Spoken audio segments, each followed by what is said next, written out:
Hi, good afternoon, Mr. Ibarra. My name is Liz and I'm your nurse for today, okay?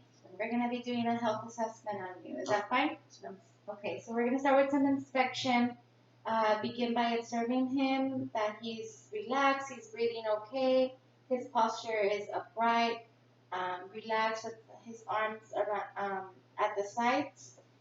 He doesn't have any nasal flaring. No difficulty breathing, no pursed lips that may happen with asthma, emphysema, or CHF. His facial expression is relaxed.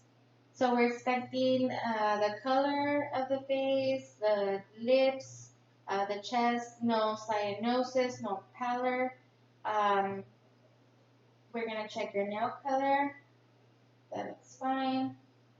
Fine. Um, the color of the lips and the face is all evenly pink with no discoloration. Nails are pink in the nail beds, showing no clubbing. We're inspecting the anterior thorax. We're looking for any lesions, deformities, or asymmetry. And we're also observing for any retraction of the supraventricular or intercostal spaces, or if he's having any difficulty breathing and respiration movements are impaired. He's also not using any accessory muscles as he breathes and inspects the client, the position. He's doing fine. He's relaxed while sitting, breathing easily, and no retractions. Retractions are absent, and chest expansion is symmetric. We notice that there is no retractions of the sternum. It is at midline. The chest is a cone shape, wider on top and smaller at the base. It's symmetric, oval. If I look at this side, ratio to transverse is anterior to posterior is 1:2. There's no lesions, no deformities. The sternum, like I said, was straight. No retractions. Your chest wall looks fine. Ribs are visible here, sloping at 45 degrees, with the costal angle at about 90 degrees. Respirations are unimpaired. He's quiet, relaxed, effortless. The rhythm are regular with normal depth, and he's breathing right now at about 14 respirations per minute. And chest expansion is symmetric. We also want to inspect, can you scoot over to the front a little bit? The posterior thorax. We're also looking for lesions or any abnormal areas. There's no lesions, no lumps, nor masses. The scapulae are symmetric and they're non-protruding. Shoulders and scapulae are equal horizontal position. The spinous process are midline.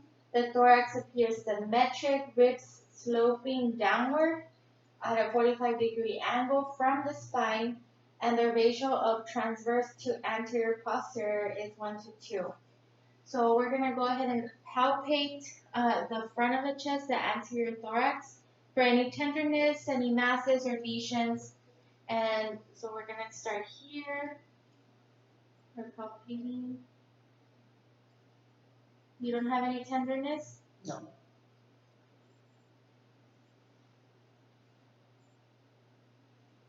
Okay. No tenderness, normal sensation, and there's no masses. I will now place my hands on your chest, and I want you to say 99 for me every time I place my hands on your chest, okay? This is to check fremitus. So, 99, 99, 99, 99, 99. okay. So normal fremitus anteriorly. And also, I'm going to place my hands on your upper stomach and ask you to take a deep breath in, okay? This is to palpate the anterior chest expansion. So I'm placing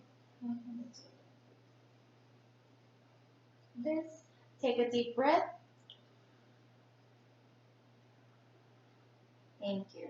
So anterior chest expansion is within normal range. So now we're going to do that to your back, okay? Can you stand up and turn over, Carol?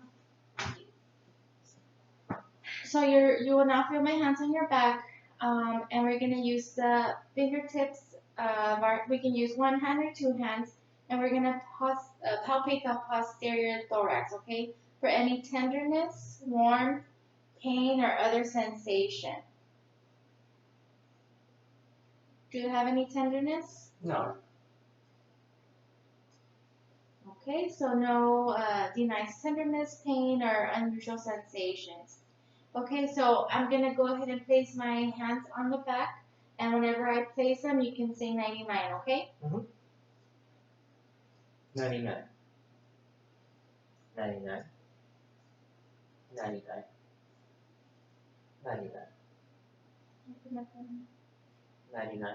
Okay, so normal fremitus posteriorly. I'm also going to go ahead and place my hands again, and I'm going to ask you to take a deep breath. I'll let you know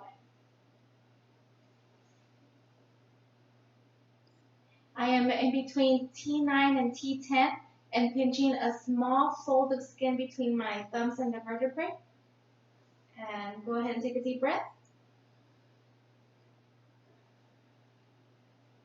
Okay, so chest expansion is approximately 2 centimeters. And now you can take a seat, and we're going to go ahead and we'll percuss the anterior thorax. Okay, this is for tone, to check the tone. So I'm going to start here.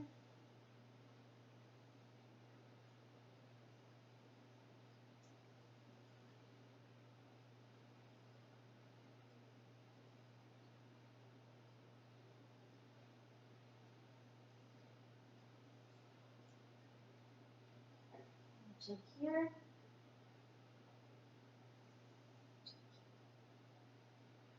Okay, so tones are normal in all areas.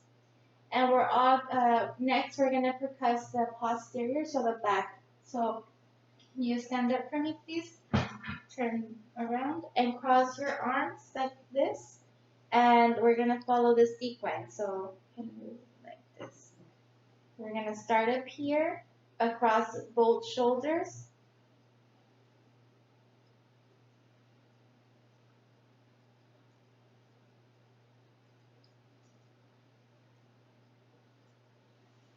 Okay. And then over the intercostal spaces, across and down. So we can start here.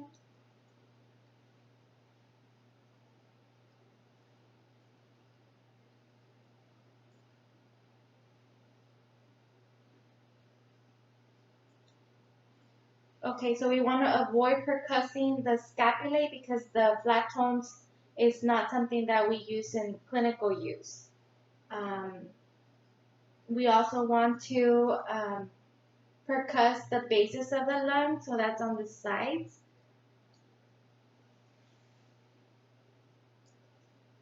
So percussion over lungs elicits resonance, and over the liver is dullness. You can have a seat, please. So next we're going to measure the diaphragmatic excursion. So I'm going to ask you to exhale forcefully and then hold your breath, okay?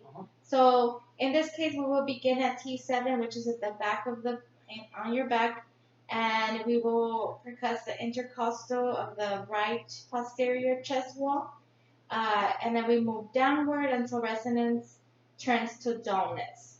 And we want to mark this level and have you breathe, and then we have you hold your breath, and we mark it again, and we percuss, and then we move downward until the resonance turns into dullness. And we mark that area, and we allow you to breathe normally, and then we measure the distance of those two marks. That will be where we want to measure the diaphragmatic excursion. Okay, and we use a little ruler. Okay, and now we want to do lung auscultation. So in the front, we're going to go ahead and use our stethoscope, and I'm going to go ahead and clean it. Every time we use it, we have to clean it. So every time you feel the stethoscope on your skin, take a deep breath for me, okay? Breathe through your mouth.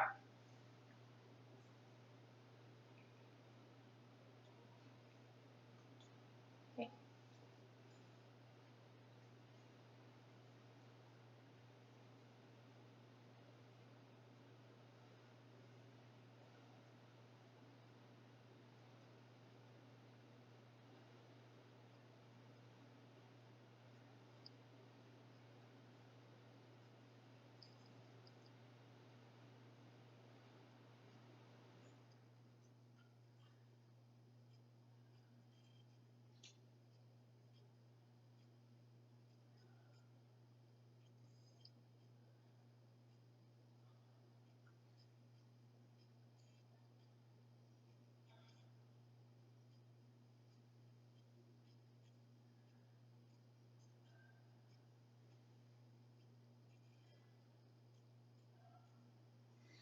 Okay, so breath sounds are normal. Now we're gonna auscultate the back. If you can get up so I can auscultate your back. Again, when you feel the stethoscope on your skin, just take a deep breath. Stand straight. There you go.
Okay, you can go ahead and have a seat.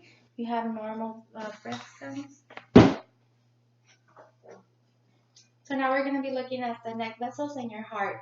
So we want you to go ahead and you're going to be laying down supine, which is on your back. Your torso is elevated 30 degrees. We have proper lighting to observe the jugular vein.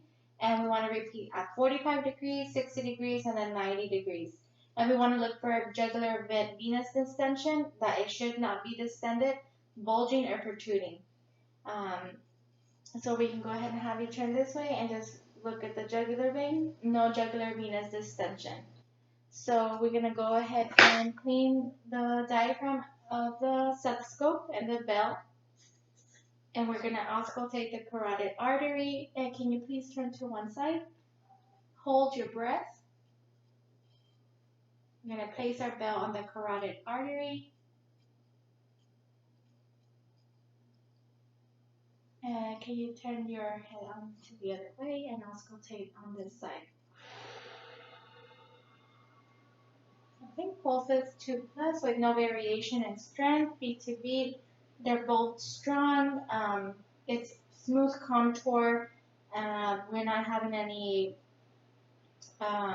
no thrills. I don't hear no murmurs, no bruits, okay? We're also going to palpate the carotid artery. So we're using the pads of our, these fingers right here, the index and the middle fingers. And so we go medial to the sternocleidomastoid muscle, making sure to palpate after the auscultation, because this can also affect your heart rate. And we want to palpate one first, then the other, okay, because we don't want to do it simultaneously and not putting too much pressure. Okay, carotid arteries have a strength of 2+. They're both equal bilateral. So we'll go ahead and go to your heart to inspect your precordium, which is all this area right here. We're looking for lesions, masses, areas suggesting tenderness. You should be laying down on your back with the pillow at the back of your head and your torso elevated about 30 to 35 degrees with the proper lighting to inspect any unusual pulsations, okay? So we will look for any pulsations, and usually those are not present. We palpate the precordium for any masses, lesions, tenderness. Do you have any pain, any tenderness? No. Okay. And then we palpate the apical pulse. We will have you roll onto your left side. We use the palmar surface of our hand to palpate the mitral area, okay?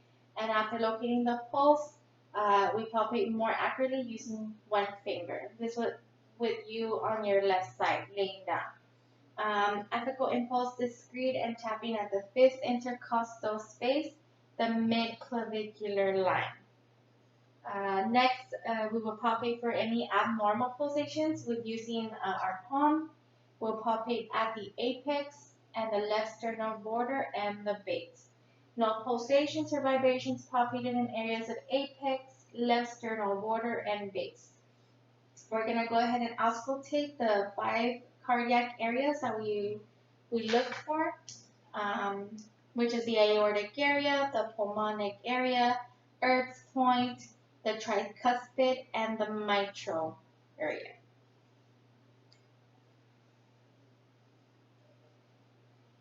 So we want to begin with the apex, which is about here. We listen for heart rate and rhythm, and the rate should be 60 to 100 beats per minute.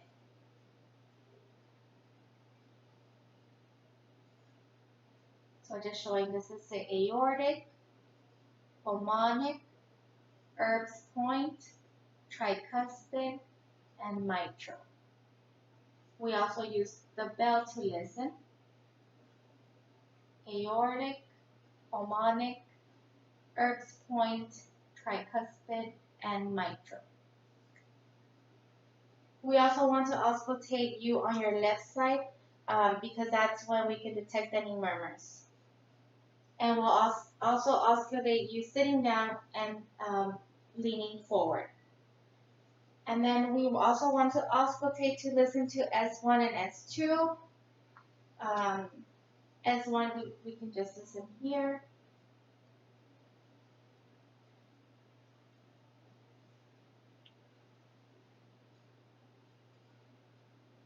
At the apex, usually the S1 is more distinct. Okay, no extra sound audible and no murmurs are heard. So now we want to just go over the peripheral vascular and lymphatic system. If I can look at your arms, we're going to inspect them, observe the size, any venous pattern, look for edema, for color of the arms. Everything looks good, bilaterally symmetric, and minimal variation of size. No prominent venous patterning or edema is noted. No erythema, no rash or lesions on your arms.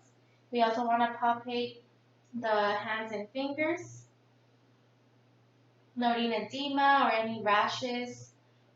Skin is warm bilaterally from fingertips to the upper arms. We want to also check for blanching, capillary refill.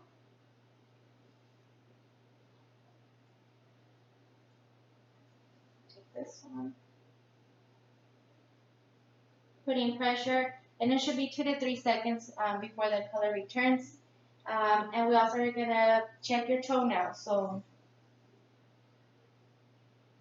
okay. Capillary refill in fingernails and toenails is less than 3 seconds, so that's good. And we want to check your radial pulse, which is going to be on the inside here by the thumb on both sides. We're wanting to note strength and elasticity. Radial pulses are about 3+. They're strong, no resilience of the arterial walls. And we also want to palpate brachial pulses. So sometimes you can do that. You just palpate the brachial pulse. Brachial pulse about 2+ bilaterally. And we also want to palpate the epitrochlear lymph nodes, which are going to be on this side of the arm. Normally these nodes are not palpable. However, you did detect, you want to know the size, to any tenderness to it, and the consistency. Okay. Um, we're also gonna, the epitrochlear are not, nodes are not palpable. We're gonna look at your legs, and you're gonna be laying down. We put a pillow behind your head. Um, we assist you into the supine position. We elevate 30 degrees, and we expect from the groin all the way to the toes. We observe for skin color, distribution of your hair, any lesions, ulcers, or edema, which is swelling, and we check the other leg, groin to toes. The pigmentation looks even. There's hair that is evenly distributed on both legs, and dorsal surface of toes appears bilaterally equal, evenly distributed. Um, so we also want to check the temperature of the legs. So just palpate bilaterally and note the temperature, and we keep moving downward. Legs and feet and toes are equally warm bilaterally. And we want to palpate the superficial inguinal lymph nodes on each side. And these nodes normally are not palpable, so we just check on the linguinal side right here, on this side and this side. Superficial inguinal nodes are non-palpable. We also want to palpate the femoral pulse, so you would have to bend the knee for me a little bit. We press slowly on the groin until you feel the pulse, and then you release slowly, and you repeat on the opposite leg. Femoral pulse 2 plus and equal bilaterally. We also want to palpate the popliteal pulse, that's the pulse behind the knee. Can you flex your knee for me? And usually it's kind of hard to detect this pulse. You can have the we can have you turn over and we can check that way. Uh, palpate popliteal pulse and cannot detect in sitting position. We will go and check in prone position. Um, Next, we will palpate the dorsalis pedis, useful to assess bilaterally to aid in making comparisons. So that's on the foot, and we check pulses 2 plus bilaterally. The dorsalis pedis, we have to, sometimes you can't hear it, so we will use a Doppler ultrasound to listen. We also want to palpate the posterior tibial pulse. So that's on the inside of the leg in the bottom right here. And we palpate for edema. We assess both of them. Pulses 2 plus bilaterally, no edema. And we assist you into a standing position, and we want to check your legs for any varicosities or thrombophlebitis. We palpate for tenderness to assess for thrombophlebitis. No varicosities are noted. You can have a seat. And that concludes our thorax and our lymphatic assessment for today. Thank you.